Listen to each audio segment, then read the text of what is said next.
So the task that I have been assigned is to explain to you what has IESL got to do with a railway project.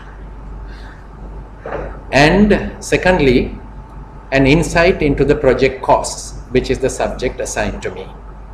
So this is a hypothetical electric train, and it's going to Colombo Fort, and there is nobody on the platform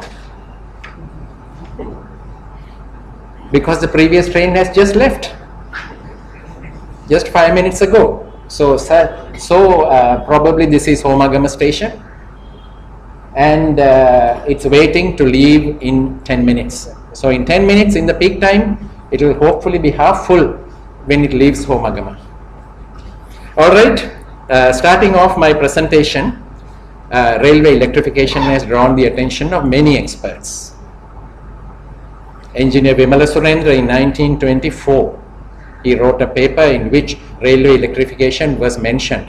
Not just mentioned, but he presented some calculations as well, how hydropower could assist railway electrification. There were many studies by IESL committees and teams. Mr. John Diendas, a world-renowned transport expert, for some reason said the Bull and the 25 kV electric railway electrification are both appropriate technologies for Sri Lanka. Maybe a hint to us engineers, because Mr. Diendas was not an engineer. Engineer Vimala Surendra's plea 100 years ago, almost, was ignored by everybody, including the Engineering Association, that is IESL. So our predecessors ignored our own members' plea for railway electrification almost 100 years ago. There have been various studies, one in 1967, in the mid-1980s, which recommended the Ragama Colombo electrified dedicated service, and a Japanese report in 1988, and various unsolicited proposals that are said to be coming and landing on various desks of railway officials and ministry officials.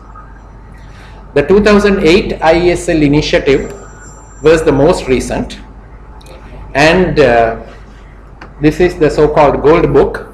Those of you who participated in this study will know this is a 2008 study with the title A Proposal for Railway Electrification, a study done by IESL, and it was done by a committee with the support of an engineer from Institution of Engineers, India.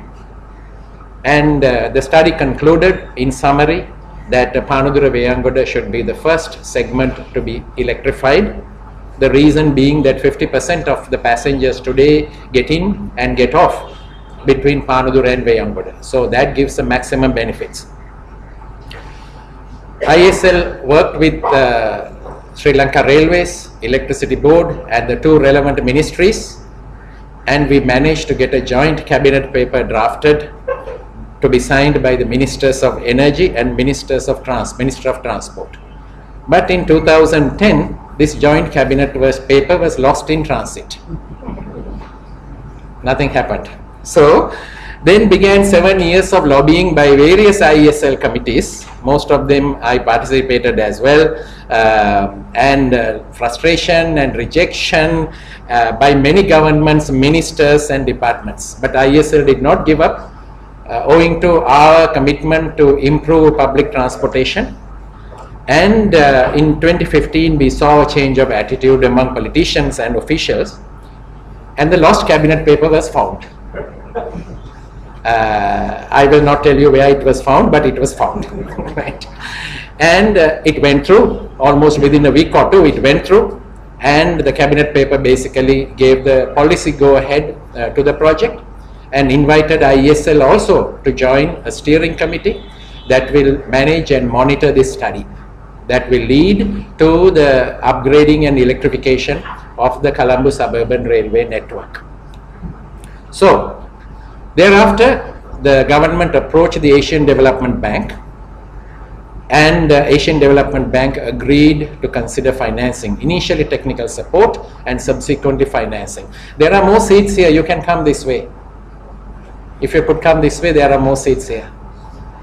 So, of course, Asian Development Bank's entry as the potential financier brings immense satisfaction to IESL, because all along one of the main reasons for the project not proceeding was there was no prospective financier.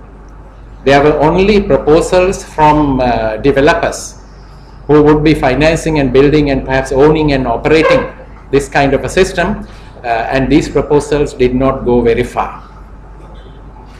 So compared to other financiers in road, transport and port sectors, ADB ISL preferred, because ADB would ensure an optimum design. With their professionalism, we are confident that they would ensure the design will be optimized.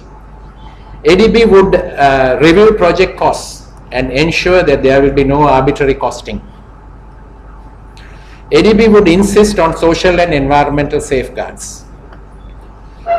ADB would ensure competitive bidding, which is absent in some of our transport sector projects, perhaps many of our transport sector projects. ADB would monitor the progress and may take corrective action. And finally, and most importantly, ADB would conduct a post-evaluation of the project, which is also important to learn lessons after the project is implemented. So we now entered year 2016. Except for 2 steering committee meetings, nothing happened until about February 2016. So the project, after the cabinet approval, was again stagnating. ADB missions on the project were not entertained by the government. ISL again approached the Ministry of Power and Energy and I would not say complained, but explained to the ministry, and then came the turning point. A meeting was convened jointly and it was jointly chaired by the Deputy Ministers of Energy and Transport.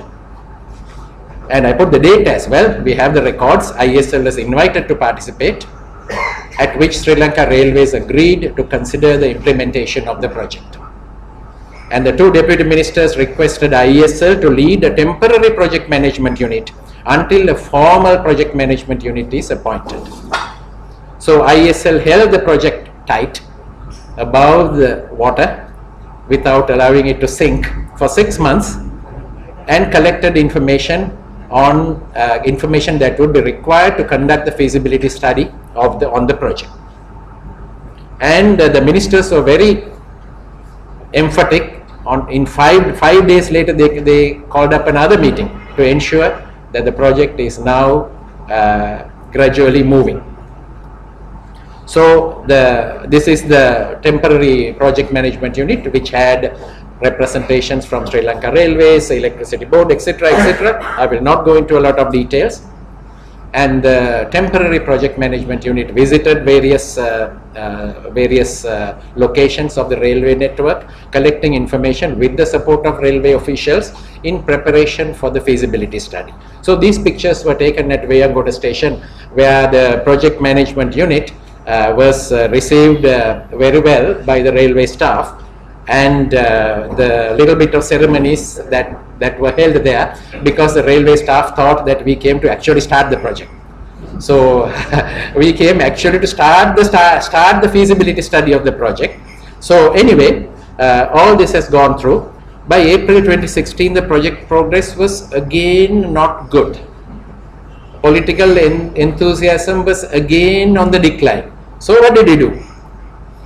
Then we lobbied with all the cabinet ministers by writing to them, and we held a major seminar in this same room. Some of you would have been there in May 2016 to discuss the project and get support for the project.